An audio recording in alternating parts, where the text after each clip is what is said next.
Alrighty, we're going. Hello, everyone, and welcome to the Ebbenflow podcast, episode 10. And I got another guest with me today. I've been kind of on the guest vibe lately, and it's nice. I'm gonna keep it going. So my guest today, I've only come across him like once in a dualistic unity call before, and kind of we followed each other, or he followed me on Instagram after the call and followed him back. And he live streams. I'm sure Charles can talk about the frequency of that, but I'm pretty sure it's like almost every day. And I just tuned into one of his streams, and I was really resonating with what he was saying about like speaking into the void. So we can definitely get into that. And this is like my first one-on-one interaction with Charles as well. So this is not only a podcast episode, but it's going to be me and him getting to know each other. And I'm really excited to have a conversation. So Charles, you want to introduce yourself and how you doing? I'm great, thank you. It's great to be here. It's nice to meet you. Yeah, this is awesome. It's great being able to have the opportunity and the experience just to like meet other people through DU or just like making content of any sort, and then being able to just have conversations about like life and existence, right? Absolutely, man. I get so excited when I get to talk about existence as like from like you could say like a 30,000 foot view of like this is reality, or you can get like super into the weeds with it. And that's just as fun.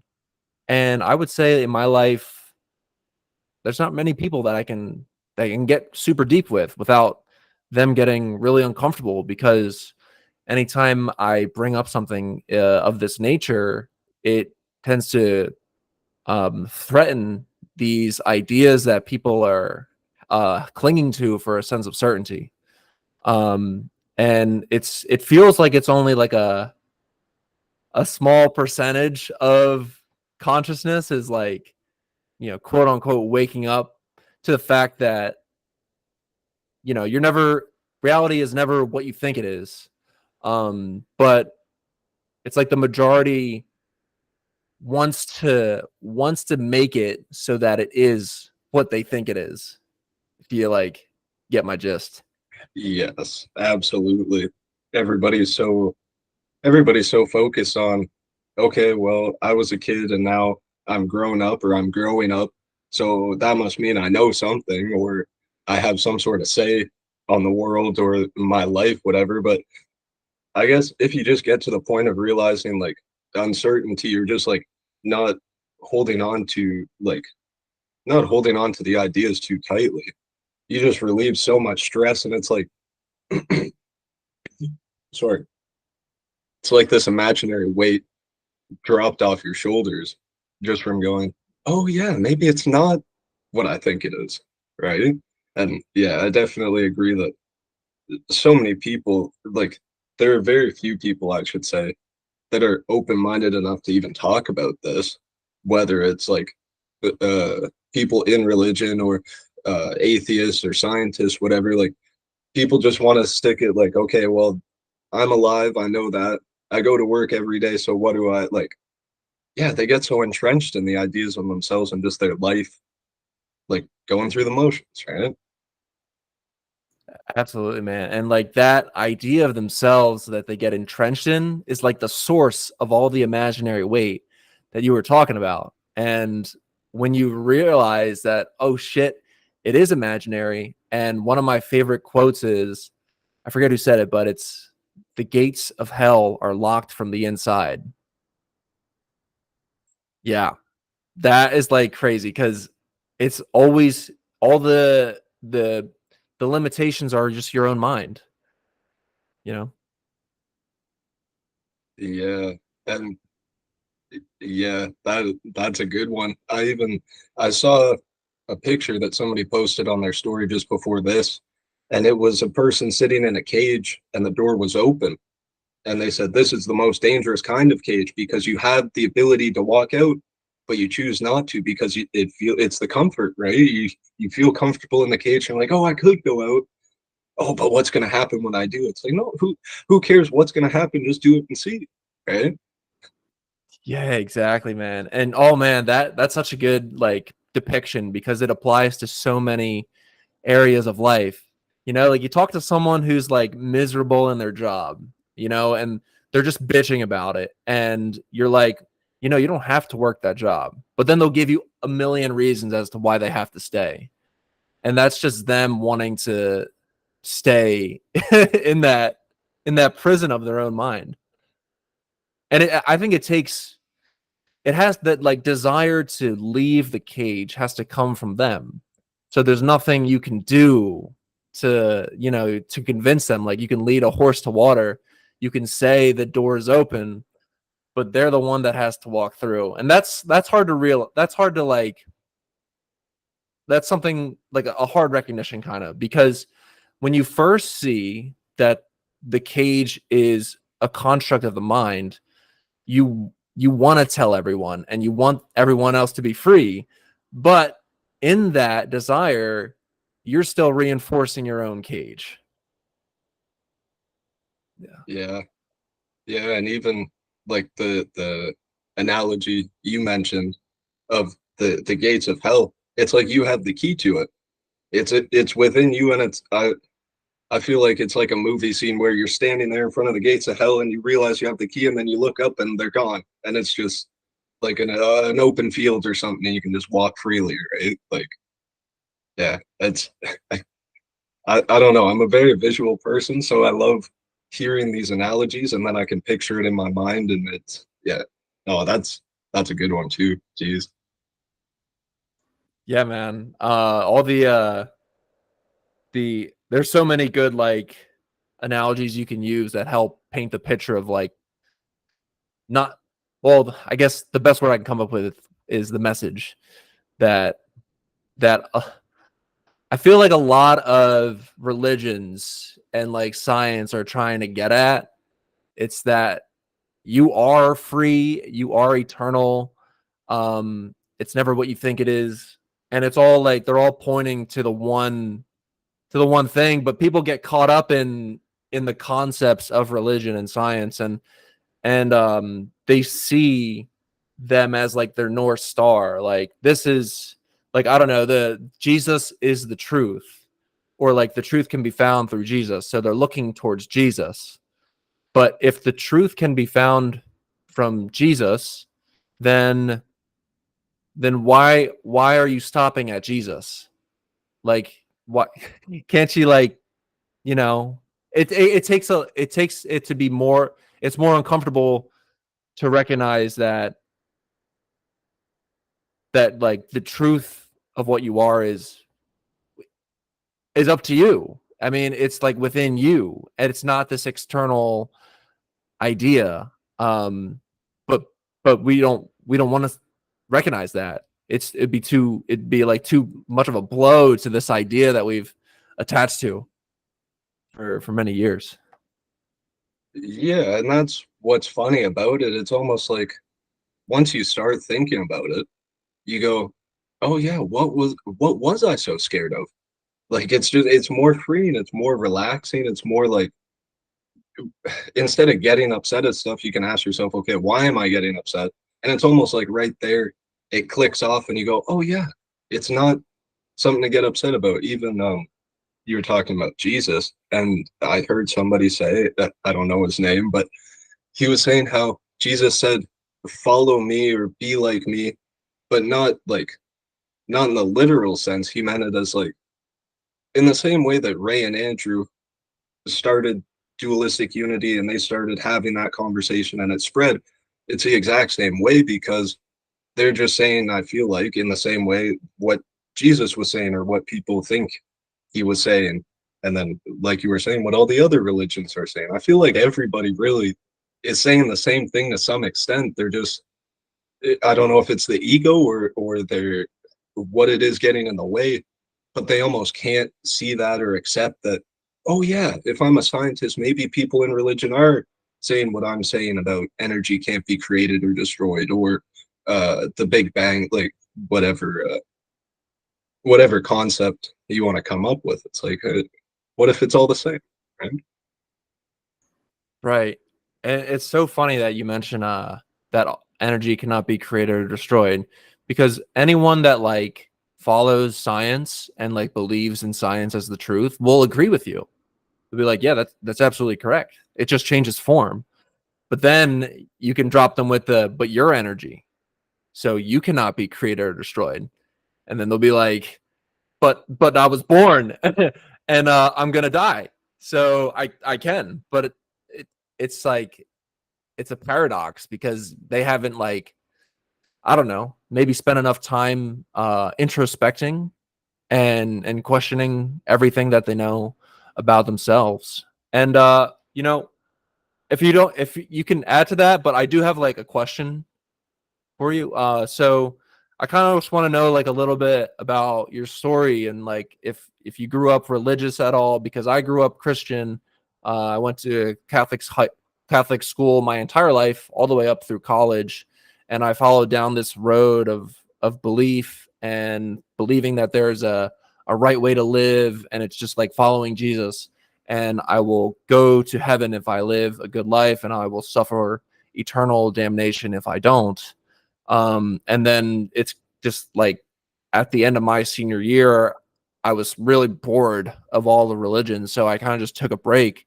But before I get too much into my story, I want to hear a little bit about you.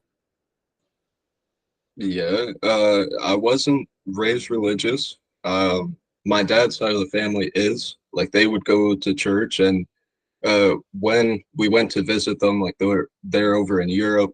So when we went to visit them, we went to a Sunday ceremony, I guess, or a sermon. I don't know what the word for it is, but we went, and like my dad, obviously he doesn't care because he was sleeping through it. He was just taking a nap, and but like growing up, my parents always said like, okay, go entertain yourself. Like we're doing stuff. And I asked them for like siblings, but they said no, one's good. So I said, okay, well, are you gonna entertain me? No, I gotta entertain myself. Okay, fair enough. So I got really into philosophy, and I feel like that's what sparked this because I was a long time ago and I took a break, but just looking at like asking the question, what is life? What is existence? What is reality? And then I always love science too, and I feel like we were talking about, the two and even religion are very similar, but they're so abstract and different in their actual like practices and all that, right? So it's fun to compare them, but then like we were saying, it's hard for other people to have the conversation, right? Right. Like I think yeah, like if I heard it one way is, this just reality is just like a dream pretty much. It's all just one construct of the mind of some mind that will never know what it is because of its nature of infiniteness, because that's what existence is. Like it can't be anything but infinite because like what else is it expanding into? Like there's like a rule in math that says like there is no such thing as the highest number because you can always go one more up. But that's interesting that you like were not religious really, and philosophy was kind of like your way into um this like way of being. So the way I heard the way like the dream was described is science tries to like describe the details of the dream, um and that like if you're talking about like electricity, like how electricity and magnetism are related, and that's kind of like you're getting into the details how the dream works and like the gravitational constant, how everything is a sphere in space. But religion is like you're trying to put a story onto the dream, It's like, this is why we're having the dream, is because someone created the dream for us. So they're just like different ways of describing this thing, like whatever we are, but it's it's none of that. It's like everything. It's like this is like the trippiest thing you could ever possibly imagine, is like this universe that, like, existence is something beyond the any comprehension. You know. Well, yeah, and even just when you were saying that, it made me think of the Matrix, like waking up and then even watching the movie. We watched it again recently, so it's fresh on my mind. But when Neo wakes up and you look around and you just see it's like infinite like tubes, and then he slides down the drain, whatever. But it leads to the question of like, yeah, who created this and why am I here in this? And I feel like it's the unanswerable question, but it's fun to just like have the experience of asking the question and then having the conversation of seeing what people think. Because in the way it is a dream, but we're just like, I don't know, it's almost like quote unquote God's dream because we're like his, like the figments of his imagination, it's imagination, it's, and like you said, it's so hard to quantify and it's infinite. It's like you can't even, yeah, you can't even conceptualize it. I just get lost trying to think about it, and it's like, no, don't even try. Just exist, be present. Don't get lost in the sauce, right? Dude, I feel that, man. Like, you can get so deep into the high-minded conceptual conversation to a point where you're playing like mental gymnastics of, and no, the conversation, like, if you thought about like a spiritual debate or something, like, it just it just goes around in circles. Like, it doesn't make any sense. But like, if you have a conversation like this, like, we're not really trying to get anywhere with this conversation. We're not trying to find any answers. We're just expressing what's on our mind currently. And it's like a balance. And you don't have to understand it all. I mean, that's something that could be the source of a lot of stress, is like, you're trying to get to this like enlightenment and like this godly state of being. But I don't know, like, taking a huge shit is like a godly experience. um and like, it's just life. It's just whatever you're doing in the moment is the extent of your reality. And you get to express it in any way that you so choose, and you can perceive yourself in any way you choose. And because that's God. You It's like the unlimited ability to do so. Yeah, no, I couldn't have said it better. Like, it's that's exactly what it is. And I feel like we just anybody having this conversation or even being present in the moment is almost more powerful than any other form or whatever, because like I'm thinking about podcasts where you say, okay, let's have a topic and let's go into it structured and make sure we talk about all these points. And it's like, that just seems like such bullshit and it's such a drag. Like, why do you want to waste your time when you could just go into it? You're already thinking about it.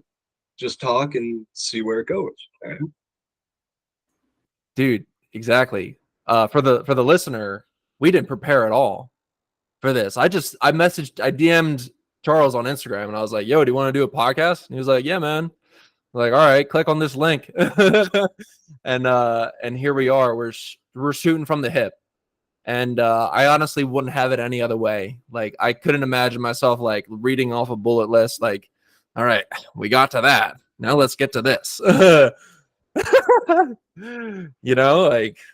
just Oh, express whatever.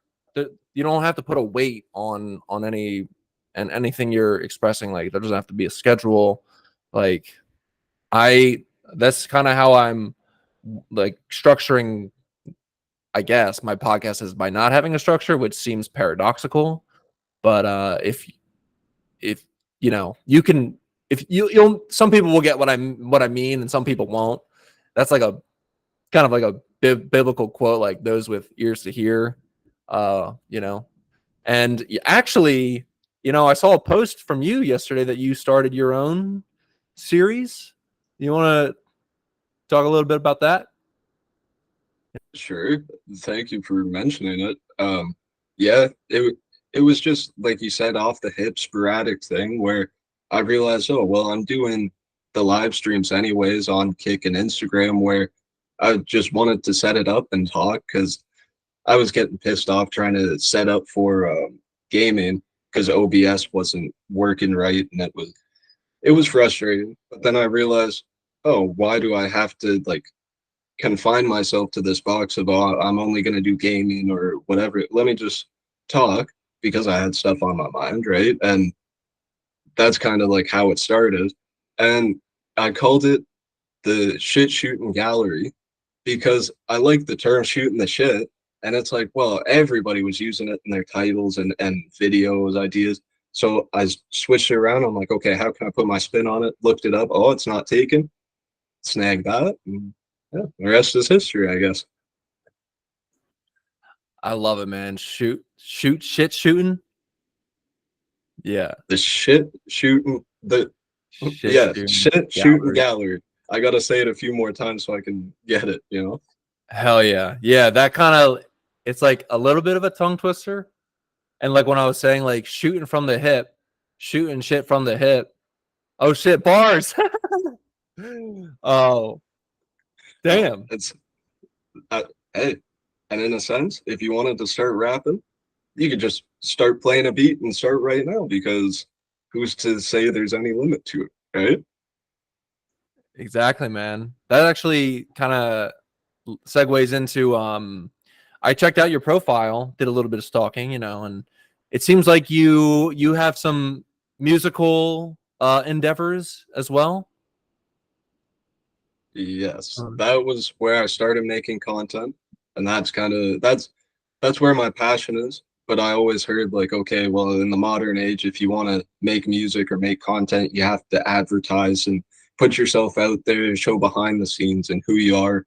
So I feel like what better way to do it than podcasting or just talking? And like you said, people who have ears will listen, and if they don't, that's okay. And I'd rather grow it organically than try to what is it, clout chase and do the like I seen Supreme Patty popped up on my Snapchat earlier and I remembered him when he was squeezing the lemons in his eyes and it's like what are we what does this world come to, you know?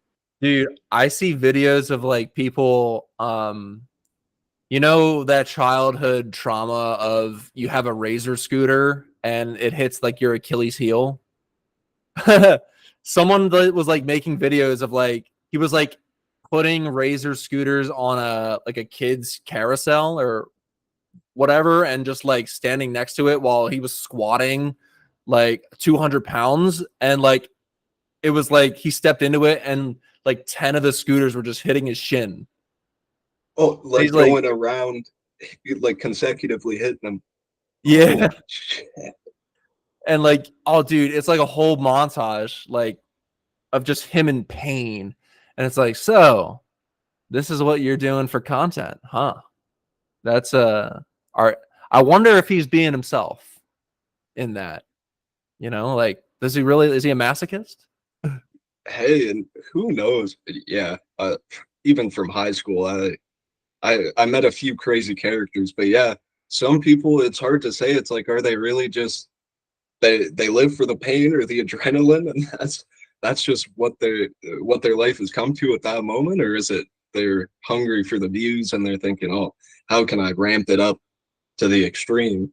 And then that's when you get people like what is it? The guy he was a IRL streamer and he went to Japan and he was trying to like do the most outrageous shit just for views and he ended up getting arrested and deported and now he's somewhere else doing the same thing. But it's like, what's the point of being deplorable when you can just as easily do this or IRL stream talking to random people on the street and having conversation? Like that sounds a million times better than the IRL thing or hitting yourself in the shins. That's why it does. Like, I guess if you're making content for the purpose of getting views, subscribers, and money, first of all, like that seems like a lot of effort, and it seems like stressful, and also the reward is short lived. Like say you were to get like it's not sustainable. Like if you were to get like 1 million subscribers from like doing shit that's not really you, at some point you're gonna burn out, and you're gonna just like, I mean, there's nothing wrong with that in like in the scale of like eternity, but um, it's like I don't know. Well, You can I sorry, I no don't go know ahead. if it even works necessarily because I was thinking about the algorithm and how if you have one video that goes super viral and you get a bunch of views and new subscribers, but then the next video isn't exactly the same or it's not amped up in some way, who's to say all those subscribers don't just leave or they get bored because they're riding the high just as much as you and they want to see the next crazy thing. But if you're not keeping that up, and then the algorithm kind of shoots itself in the foot that way because it'll recommend all this shit just for people to basically ruin their lives, right? And then it goes away, right? It's like chasing a high. No, 100%. It's like you can tell. I feel like you can tell who's doing it because they actually genuinely enjoy it and it like brings some fulfillment. But I know what you're saying about like setting a like someone who's doing it disingenuously is like setting an expectation on themselves and the viewers. So, but like the more important thing is themselves, so that now they have to live up to this bar and they have to keep increasing it with every video, make it better and better. Um, you've heard of Mr. Beast? Yeah, I thought of him because like his videos have been getting better, like in terms of the production value and the storylines, and it's how well it's edited.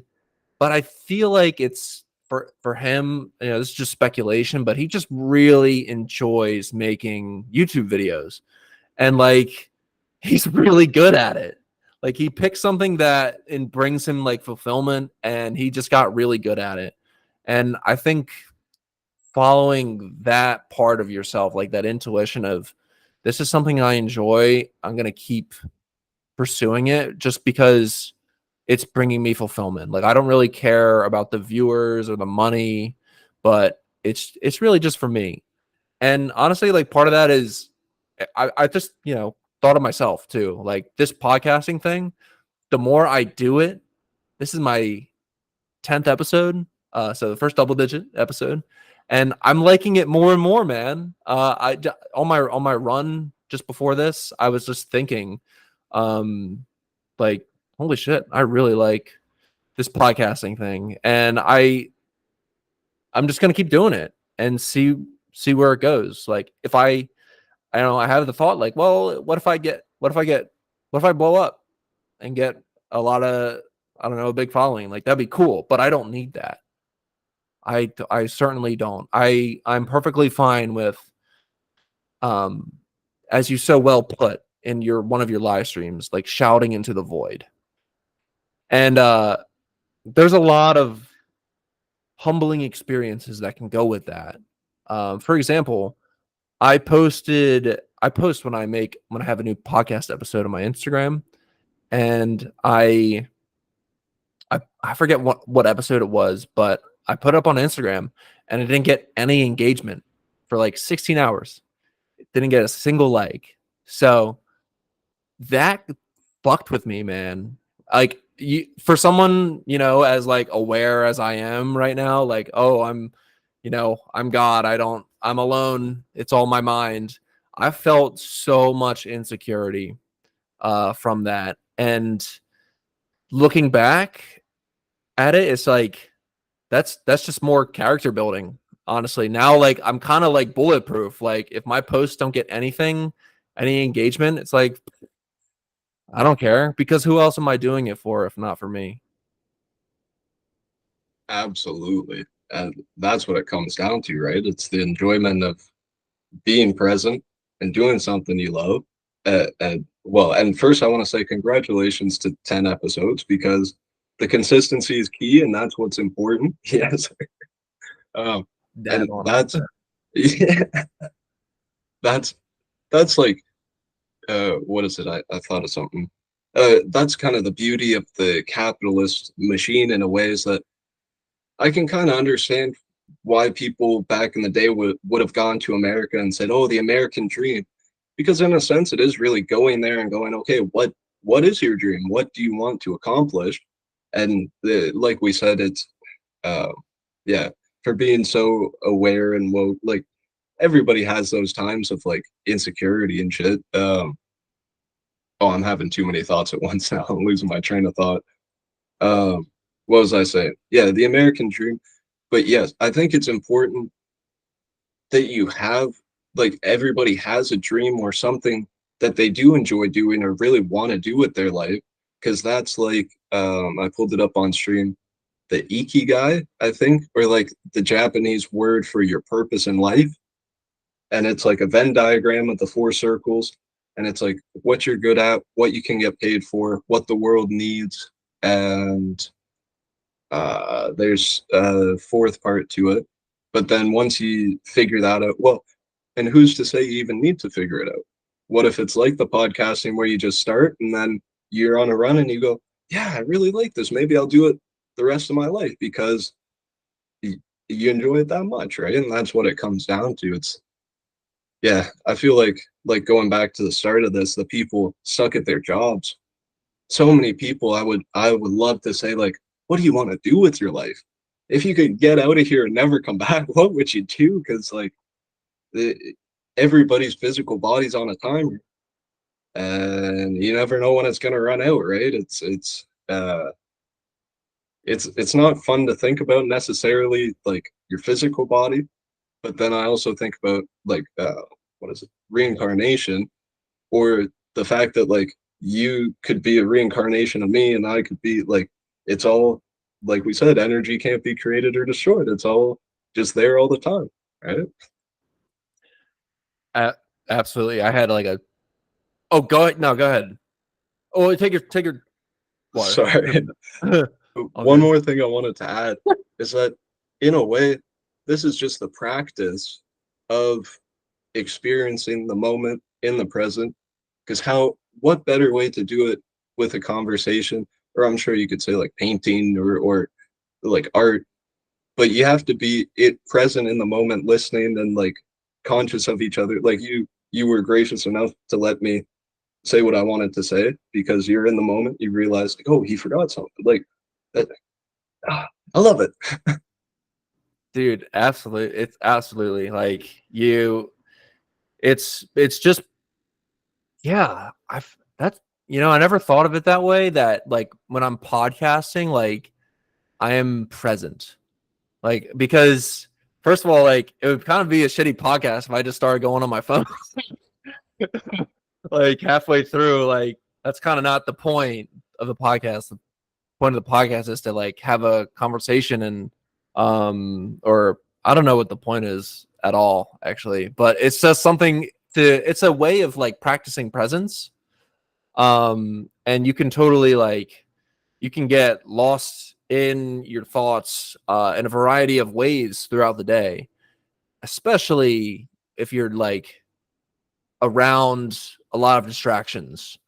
Um and and it, like if say you're going to bed, right? Like that's the only time of the day where you can't have the distraction. Like you can be on a screen all day, but when it's time to go to bed and you can be on your phone in bed too for like hours on end, like there's a point where it's just you. And that's where it's happening. Like and it's crazy that like some people will I like have to have a show on or some sort of audio or something to fall asleep. Like I prefer silence and darkness. How about you? Yes, absolutely. Well, and see, I can if I'm exhausted middle of the day, I can take a nap. Like sometimes the body just needs to take over, and it says, "Okay, you need sleep. You went too long, or you didn't sleep enough," and then it shuts you down. But yeah, absolutely, it's yes. Yeah, I I don't know, I've been saying this a lot, but a perspective I recently had is on physicality is that my body is closer to reality than my mind. So like me listening to my body, it's like, yeah, I gotta be present.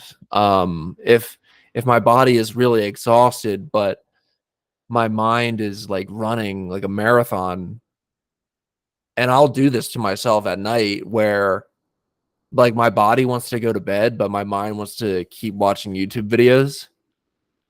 And I'm like, ah, I recognize that I've been doing that. Um, so I just kind of want to try something different. Um, maybe like read a book. Try to like reading a book some one night before bed. Yeah. Um, Could I make a recommendation? sure.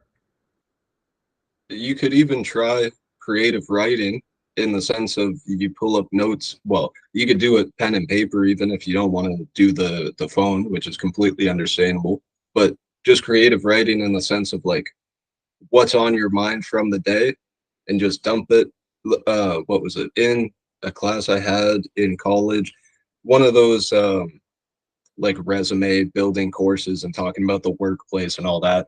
They were talking about, or the teacher made us. We came in, sorry, we came in, and she'd sit us down, and we do 10 minutes of just writing whatever came to our mind.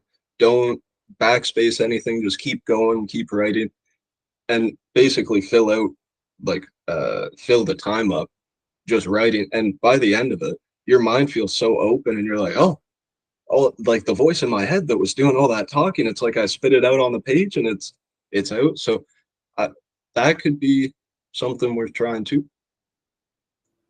Yeah, I like that. I'll definitely have to try because I did like journaling. I go on and off with journaling. I would say like 2 years ago, I had a pretty good run where I journaled every morning for maybe like 6 months, 6 to maybe almost a year. And that's how I would start my day. I like switched. I had like so my morning routine has changed a lot. Like before I did that writing stuff, I would just wake up and I work remote, so I just like go right to my desk and start working.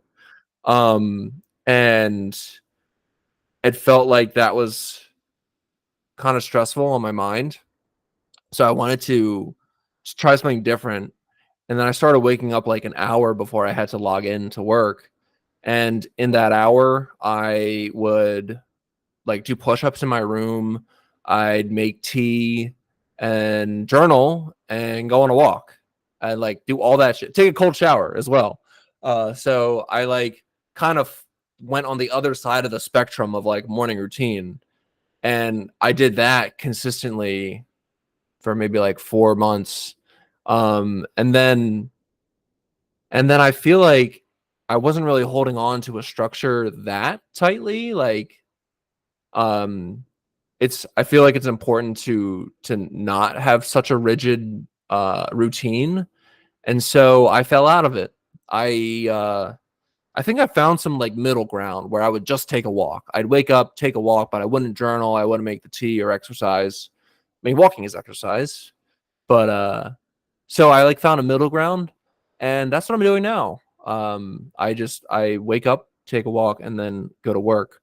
So I think it's important to kind of go to the extremes of a spectrum because then you know where your limit is on both sides, and then you can find a middle ground. That is absolutely fair. Um, yeah, and how are you gonna know if you don't experience both ends of the scale and go, okay, that was too far that end, that was too far that end, and then you listen to your body and you go, okay, well the walk felt good, the rest of it I don't need right now. And then if that's what sticks with you, I feel like that's the most important part. It's like what can you take away from the experimentation that you go, okay, this helps, And even going back to the writing before sleep, that's kind of how I started like making music in a way. There were other reasons, um, like external reasons, but one thing I found was because of the writing and having a beat playing, there would be some nights I'd be, okay, I want to write, and then the beat would play, and then I'd just fall asleep. So I don't know, maybe you could even try rapping, whatever, if uh whatever. If the walk feels good, that's what you want. Even Jackie was talking about with her yoga, she was like on a rigid thing, or I think it was who taught her yoga teacher or whatever for her certificate, whatever. But they had a thing for her, and then she goes, "Well, okay, this one day I just wanted to try my own thing, and I was flowing better than I had ever flowed before because she realized like it's just she's listening to her body, right?" So Yeah, and it's like that's like a leap of faith to put yourself out there and do anything for the first time, like rapping or freestyling.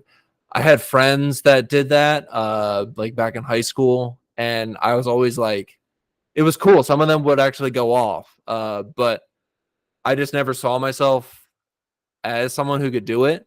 But that was again the story that I was holding on to. And um actually, like, I will spill something here, is that at one of the dualistic unity retreats, one night in the Netherlands retreat, I did freestyle. I like tried. It was in front of like a lot of people, and I think it went well. I just like kind of at the well, first of all, like at the retreats, like your mind is like pretty empty because you're just, you know, there's no one's like holding on to any stories there, which is cool. If you haven't been to one, Charles, maybe consider it, because I feel like you'd probably enjoy that environment. um, absolutely, I'm looking forward to going eventually. Not working right now, but when I get back to working, it is absolutely on the bucket list, or not even. It's on the list of like my to-do list, basically, like my daily list. I want to do it, but yeah, I definitely want to go in the future. Hell yeah, man. They're great.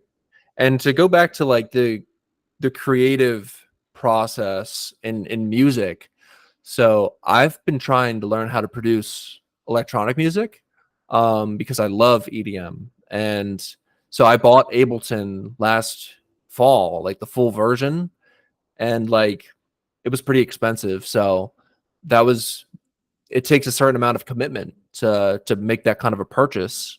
And so I purchased it, and that was kind of like me saying, well, I kind of have to get into it now. Like I gotta try. I gotta put myself out there. And there's so many fears that come up with like producing music. Like, first of all, is how do I make a sound? How do I make an 808 or that sounds good, and like a bass line pattern that's groovy? And I hear people, artists who have been doing it for like decades, and they just seem to do it so effortlessly that when I try to start making beats, I'm like immediately comparing myself to them. And that is just like so far from the reality. And the reality is that I'm just getting started.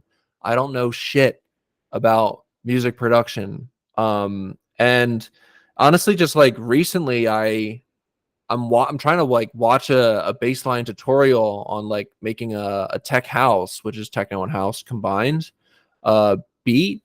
And they were like, they told me to buy a sound like sample pack. And they I know, like, well, I did, because like I feel like that's a way to get started, is if you have like a melody already programmed in MIDI, then that's a good starting point. You could mess with it to make it your own later. But I loaded in a MIDI track, and the video was like, okay, now you have to mess with the operator synthesizer, which is like Ableton stock synthesizer. And so like the guy started messing with the parameters, and I'm trying to follow him, and it's sounding nothing like the video. So I'm just like, I'm like frustrated that it's like, oh, why am I not getting this bass sound? And I'm like, do I have to lower the MIDI notes like down like a couple octaves? But I'm not really sure what to do. You know? Oh, and technology especially is one of those ones that it, especially when you think, oh, I'm doing what this person does, or especially with my OBS. So like it pisses me off to no end because you think it should work. This is I set it up right, and then you get a different result and you go, well, what the hell happened? Like beat production especially, and even making sounds, like kudos to you for jumping right into that. Like I I tried making beats, even just using loops to start, and like melodies and all that. But even my brain, I can figure out recording on a beat, and I can hear the rhythms, and I can rap on the beat, whatever. But trying to make it, and then you're looking at the screen. I have FL, so it has like the what's it? Even that, it feels like you're looking at like a nuclear control board. Like I had to look up so many effing tutorials just to figure out how to start recording my voice on it. Like it should be like what's it?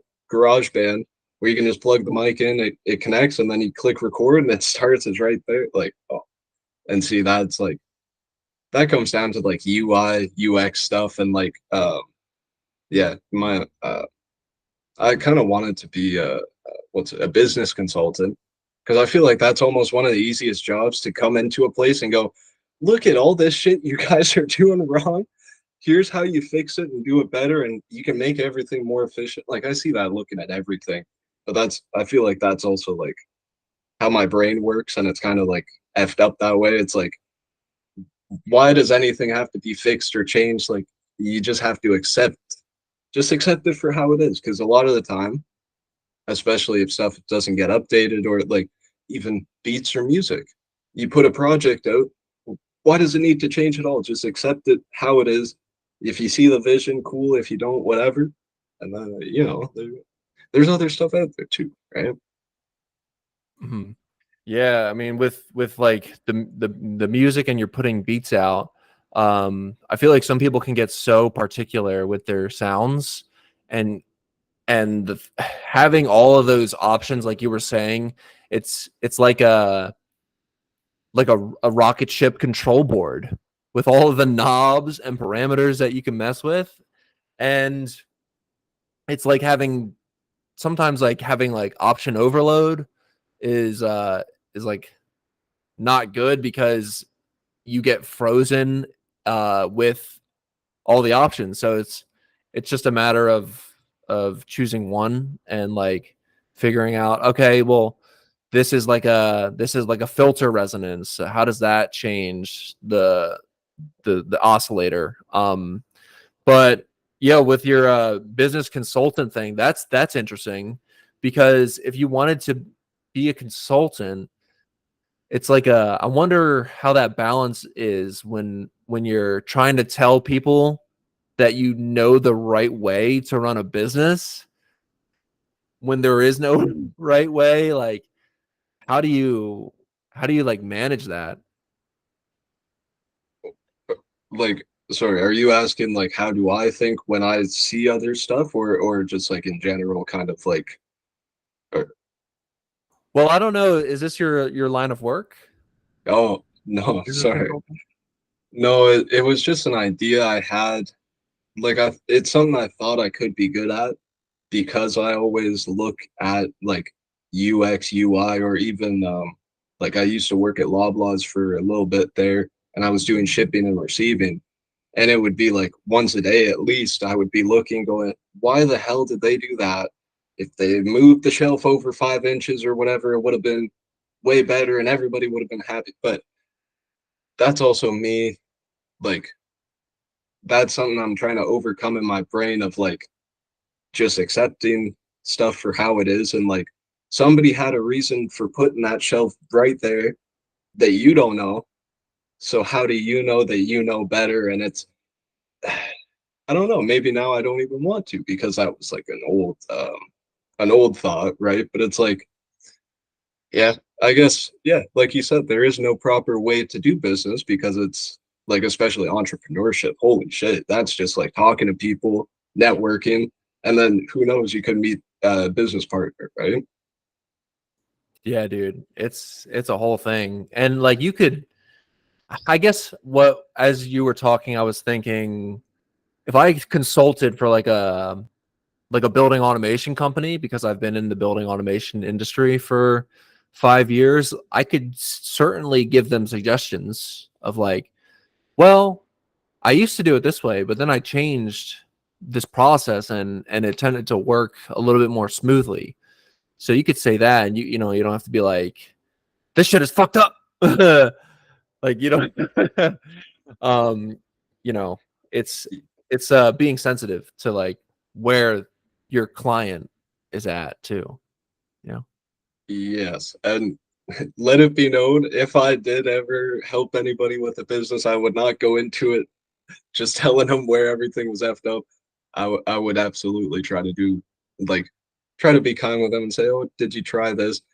But something that I've heard other people say, or like my grandfather did it for a little bit, something that he said is you can tell somebody how to do it better, but then they can just say, like, no, this is how we're doing it. And then it's like, oh, well, okay. At least you're getting paid to consult and give them your opinion.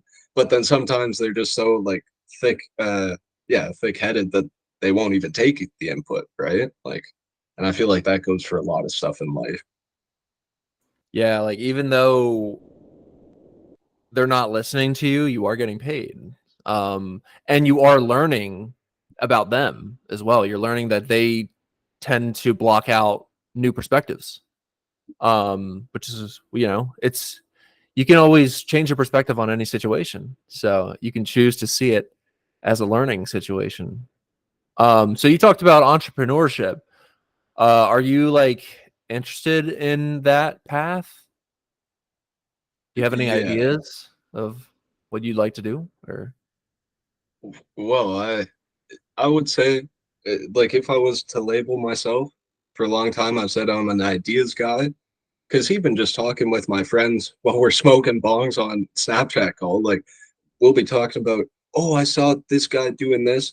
And then I'll go off like, oh, well, did you think about trying this as a, like, I feel like entrepreneurship, especially with like money and capitalism, it's just like, where can you make a buck?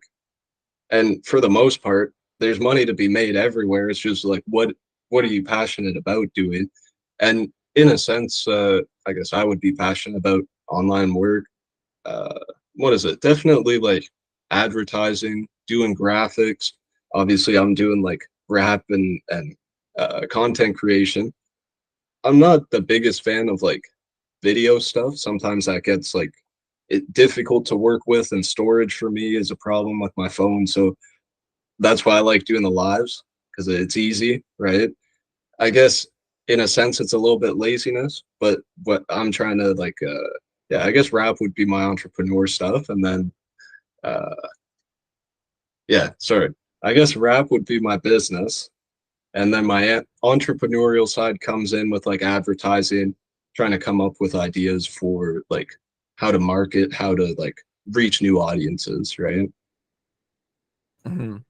Yeah, the whole like online thing is interesting because um with my business as well, it's online based and that's like the uh, there's always a part of me that's like I don't want to do social media.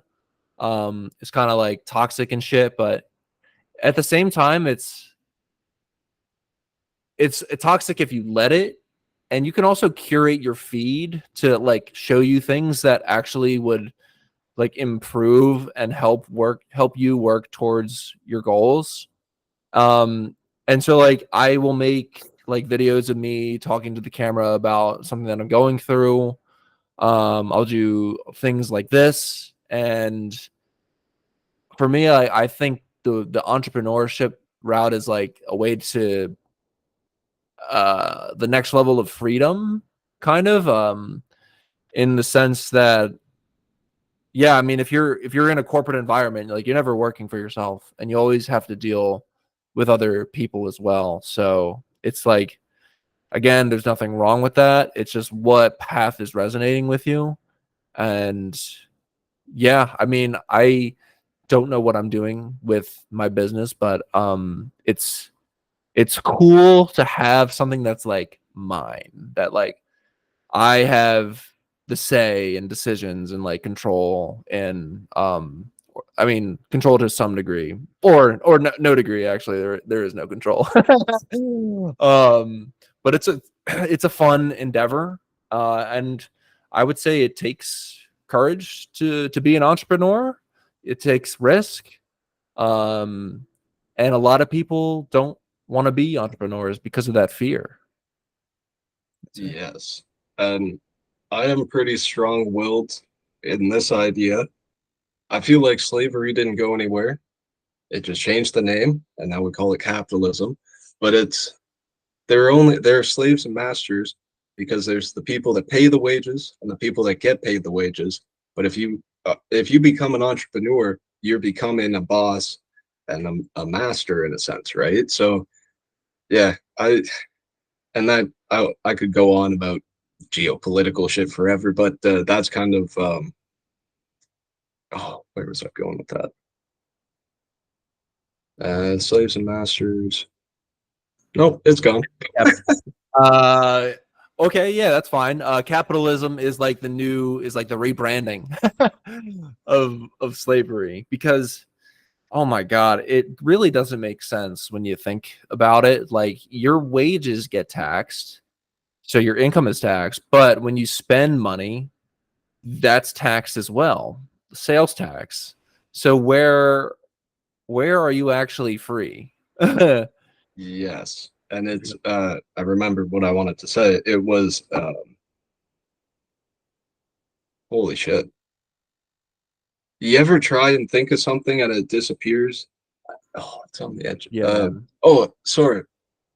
All Sorry. good. I feel like the only ism we really have to worry about anymore, obviously there's still the individuals that are idiots, but the only ism is like classism. Because there's the 1%, the 99%, and when you look at the world, a lot of the problems are caused by the 1%, and there's a lot more of us than there are of them. So I feel like it conceptually it shouldn't be that hard to have the power and make the system work for the people, but it's hard to like organizing and people like you said, people are scared. People can be lazy or think like they're just ignorance is bliss. They're just happy. Oh, who is it? The guy in the Matrix that kills the people on the ship because he's like, oh no, it's better to live in the Matrix than to live outside. It's like, who are you to say, right? It's yeah, Yeah, I mean, have you ever seen V for Vendetta? Yeah, yeah, so I think I don't know if I heard a quote from that movie, but it's like the government, like people should not be afraid of the government. The government should be afraid of the people. Be, because they have the power. They bestow the power to people sitting in government. But why? I mean, why do you think that people just don't get together and just be like, well, 40-hour work week sucks, even though way more people are subject to it than the people that are enforcing it.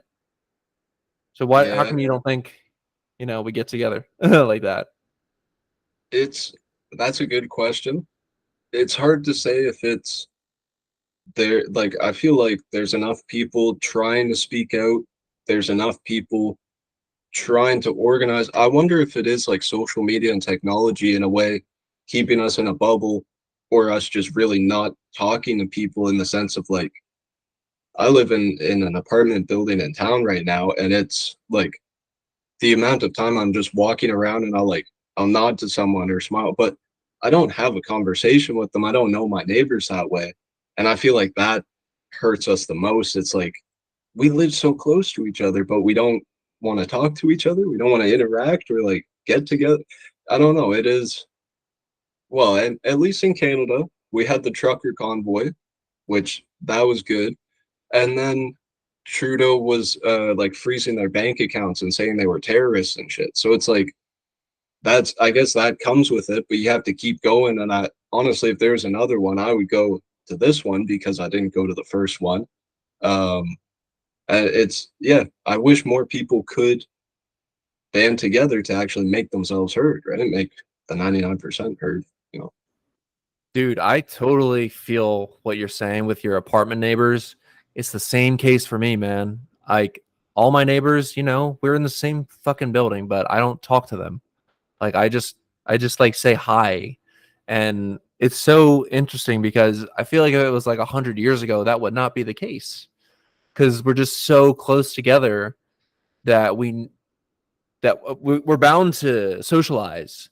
But I think in today's age, we have, Netflix and video games and social media that really kind of stops us from getting together like this. And I think, kind of to answer my own question, why don't people? I mean, that maybe have answered my question, like why don't people get together and like overthrow the government? But I think it like that.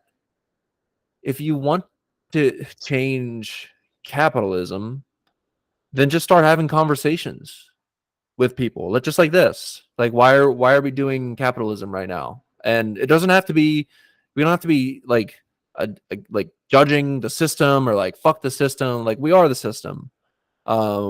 Society we are society and we are the ones that are maintaining the structures that we look to for taking responsibility away from our own existence. um and I think it starts with introspection, thinking of what do I actually want to do in life, and like who am I exactly, like what is my place here. If you're thinking about this idea of you, I think the biggest I would take your ism one step further and say that like egoism is like the root that we have to deal with in order for us to see that we are not our identities, that we are reality experiencing itself. And there's no separation. There is no 1%. There is no 99%. There is just reality and what it's expressing. And how we got to this point of 1% and 99% is the illusion of control that we have so much have clung to for a sense of comfort to avoid whatever our own existence is. Yes. No, exactly. I love that. And it's even Ray said it on, I think he said it a few times now, but like using the system against itself in the sense that we are quote unquote waking up, whatever, we're just having realization and talking. But if we can somehow monetize that and then spread the message and keep it going, like that's it. Honestly, I feel like that is kind of the way to revolt in a way. Because I always say, like, long live the revolution, fuck the governance of the people, because I feel like people should have the ability to choose what they want to do, right? But just yeah, like you said, the egoism, just realizing like, oh yeah, we are all the same. Why is there control or power? And even what's it? That's kind of like what Karl Marx was saying when he was doing his thing. And it's interesting if you like research into him, he just had the ideas and then people kind of misconstrued that throughout history because it was like after the fact of what he was saying. He was just asking like, what is freedom? And he said democracy isn't democratic enough, which you can see today because it's an autocracy. You what is it? You elect your dictator, right? And it's like, where's the freedom in that? Yeah. Yeah, I think what even one of the a quote of one of the founding fathers is there has never been a democracy which hasn't committed suicide. I think if the founding fathers were to like, oh, go ahead, no, go ahead. Or been killed off by the CIA. Let's be honest. Damn.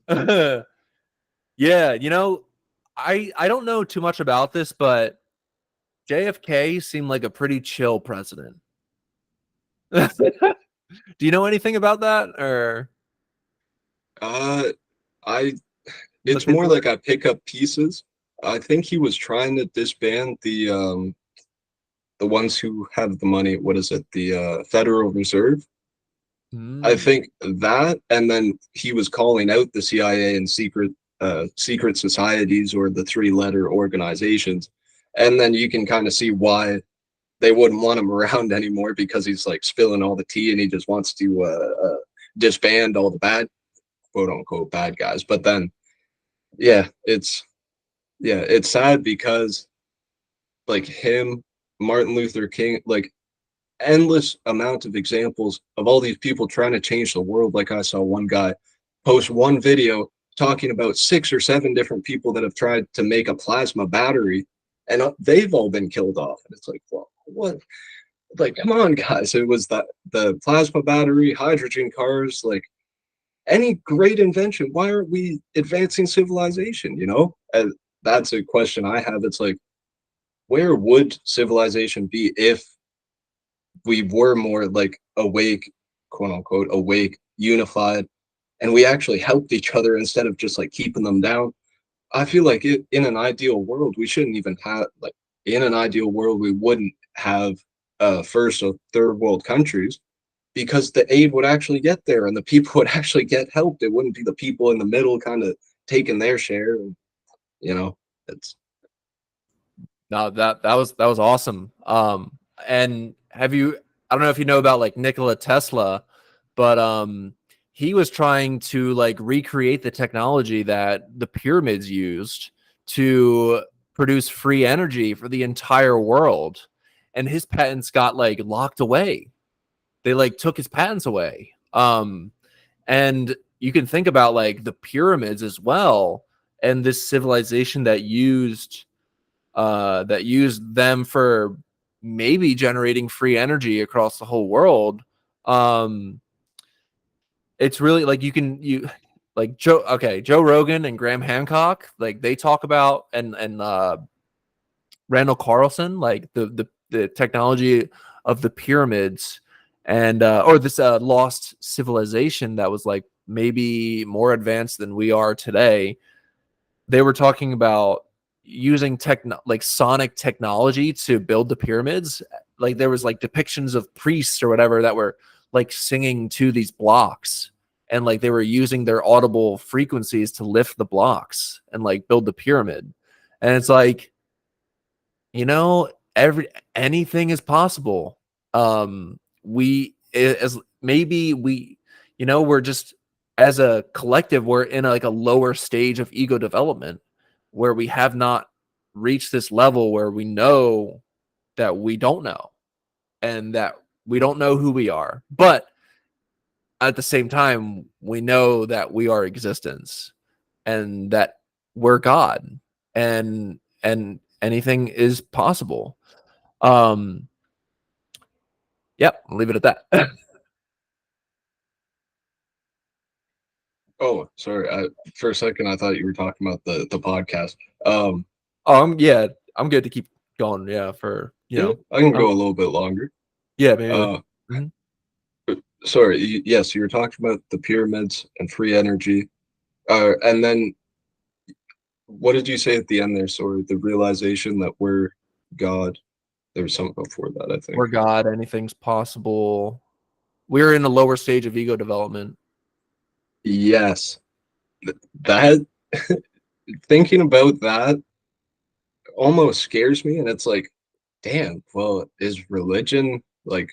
Are they like when they talk about the end of the world and like the floods or like God, God coming back to punish whatever? Is there, in a sense, going to be some sort of punishment for us being so egotistical and self-obsessed and like what is it, the 7 deadly sins, right? Like just giving into weakness.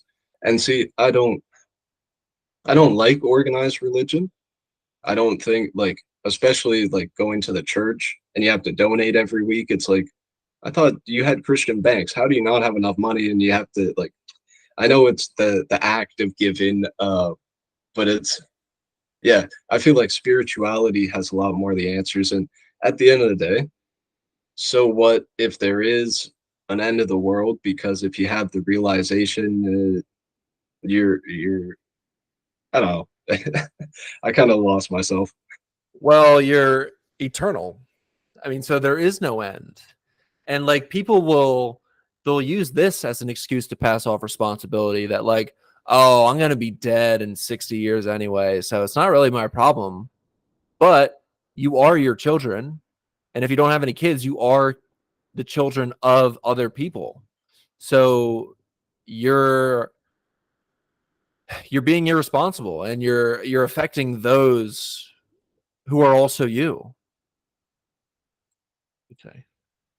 So, Yeah, and that's even yes. Ray was mentioning it on an episode. I forget if it was the live today or yesterday, whatever. But how it's kind of childish, and how it's like you're throwing tantrums, or you're like, oh, he used a good word for it, but yeah, it's like, when are you gonna grow up and stop, like, yeah, when are you gonna stop casting the doubt and take responsibility for your actions and the things that you do, and go, okay, yeah, that's I fucked up, right? Like that. It's something a lot of people can't even admit. You know. exactly, man. Yeah, actually, might get to wrapping up here, if that's cool. You wanted to do any closing thoughts, or Well, I'm just super appreciative that we had this talk and we got to meet. Even like, yeah, and who knows? Hopefully, we can do it again in the future, right? yeah, I mean, yeah, I'm down to collab more. I really enjoyed this conversation. I feel like we got into some good flows. Absolutely. Yeah, and just yeah, it's this is new to me, like, it is to you too, right? Like it's almost fun in a way that I didn't know it could be, because I like we were talking about, I thought it was going to be like structured, whatever, but no, just being able to talk, it's awesome, and I appreciate it. Can I do some plugs then? Plug away, sir. Thank you. I guess if anybody wants to find me, best place to go would be Instagram, aqua.ofs. And then I have my link tree in the bio, and you can find all like my SoundCloud, Spotify, YouTube's on there, all the good stuff.